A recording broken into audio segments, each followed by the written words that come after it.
Bienvenidos a Real Economy, es el último programa de la serie y tenemos un episodio especial para ustedes. Estamos en el Foro Económico de Bruselas, el evento económico más importante de la UE organizado por la Comisión Europea. Tiene lugar cuando las últimas previsiones económicas muestran que la recuperación de la UE está en marcha y se espera que a finales de 2022 las economías europeas vuelvan a los niveles anteriores a la pandemia. El Foro Económico de Bruselas es el evento en el que se reúnen los máximos responsables de la toma de decisiones en Europa, los académicos, la sociedad civil y los líderes empresariales para debatir los retos económicos más urgentes de Europa. La gran pregunta que se plantea es cómo construye Europa su nueva economía.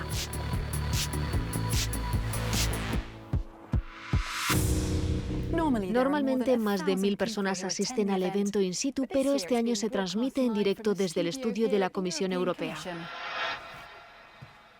Aquí es donde se realiza todo el trabajo más duro entre bastidores. En un momento voy a hablar con dos comisarios europeos y con la directora de la OMC, pero antes hemos conversado con algunos de los propietarios de pequeñas empresas que hemos conocido a lo largo de la serie para ver cómo les va. Conocimos a Dovilė, a quien el gobierno lituano ayudó a crear su tienda de plantas.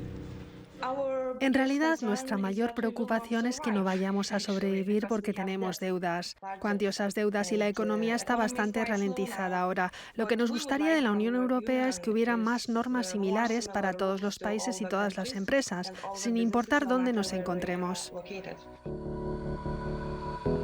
Greg también recibía ayudas estatales para poder mantener al personal de sus pizzerías. El problema para nosotros es que hay escasez de empleados en todo el sector de la hostelería. ¿Cómo van a motivar a la gente para que se vuelva a poner en activo y para que mantenga la motivación para hacer crecer las economías? El comisario de Economía de la UE, Paolo Gentiloni, se une a mí en Real Economy. Comisario, es un placer tenerlo en el programa. Es un placer. ¿Qué ayuda existirá para las pequeñas empresas cuando salgamos de la pandemia y el apoyo estatal llegue a su fin? Las pequeñas empresas se han visto muy afectadas por esta crisis.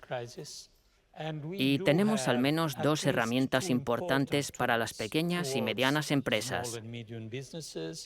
Una es el programa del Banco Europeo de Inversiones y la otra es lo que llamamos InvestEU. Las últimas perspectivas económicas son positivas, pero todavía existe el riesgo de más pobreza, más exclusión social. ¿Es muy preocupante la situación? Sabíamos muy bien que la crisis no era un elemento igualitario. Así que durante la crisis aumentó la brecha entre zonas de diferentes países, entre las diferentes rentas. Esperamos lograr a través de Next Generation EU una sociedad más inclusiva y menos injusta. Comisario Gentiloni, muchas gracias por estar en Real Economy. No solamente hay organizaciones europeas en el foro, la directora general de la OMC, Ngozi Okonjo-Iweala, habla del papel de Europa en el comercio internacional, pero antes escuchamos los testimonios de otras personas que hemos conocido en Real Economy. En diciembre, la empresa de Beng tenía la mayor parte de su carga bloqueada en China. Todavía tenemos buena parte del transporte aéreo bloqueada. Todavía vemos como algunas tarifas de transporte marítimo desde el lejano oriente a Europa se quintuplican. Vemos que muchas empresas finlandesas buscan ahora oportunidades para tener sus proveedores y hacer sus compras en Europa o más cerca de Europa, porque ahora todos vemos el riesgo existente.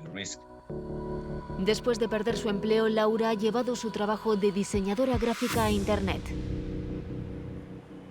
Me preocupa el cambio climático de forma personal. Me gustaría saber si en un futuro también les van a hacer alguna retribución o ayudarles de alguna forma a que todo su sistema se vuelva más sostenible con el medio ambiente.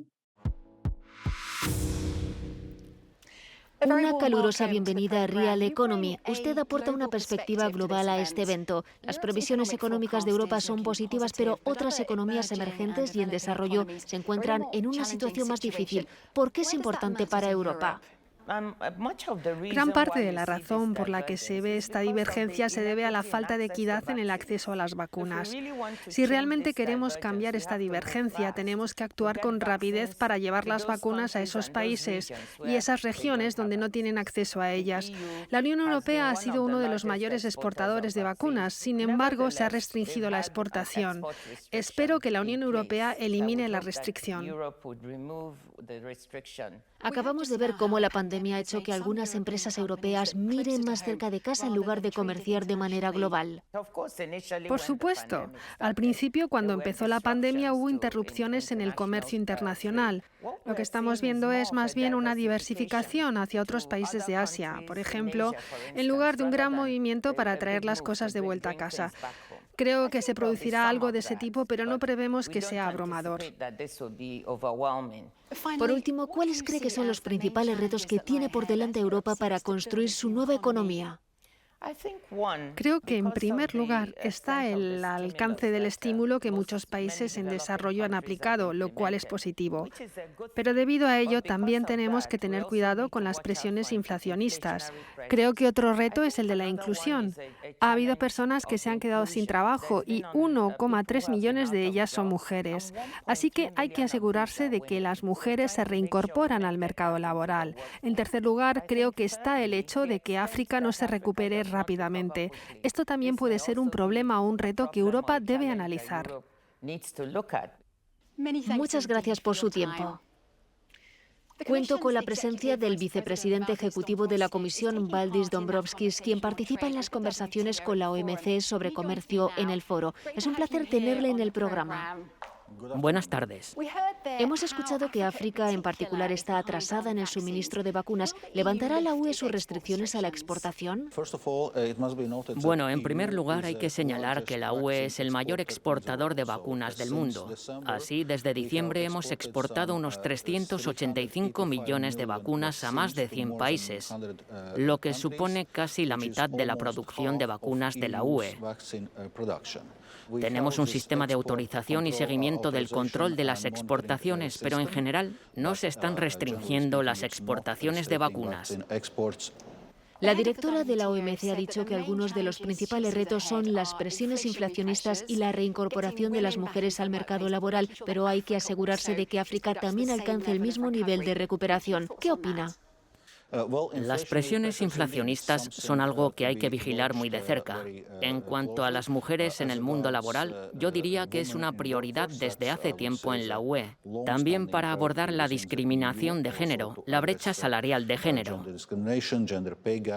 Además, cuando publicamos nuestra nueva estrategia de política comercial, señalamos exactamente que la vecindad de la UE era la vecindad meridional y oriental y África, como regiones prioritarias para la cooperación. También escuchamos a Laura, a quien le gustaría saber si las pequeñas empresas van a tener incentivos para volverse ecológicas. Bueno, efectivamente va a haber incentivos en términos, por ejemplo, de financiación para la investigación y la innovación. Estamos proponiendo el mecanismo de ajuste en los límites del carbono, asegurándonos de que las importaciones de los países menos ambiciosos en términos de reducción de emisiones estén sujetas a este mecanismo y no afecten a la igualdad de condiciones. Muchas gracias por estar con nosotros. Gracias. Gracias por su atención en el Foro Económico de Bruselas y a lo largo de la serie. Les recordamos que pueden encontrar más información en otros episodios del programa en nuestro sitio web. Gracias de parte de todo el equipo. Nos vemos pronto.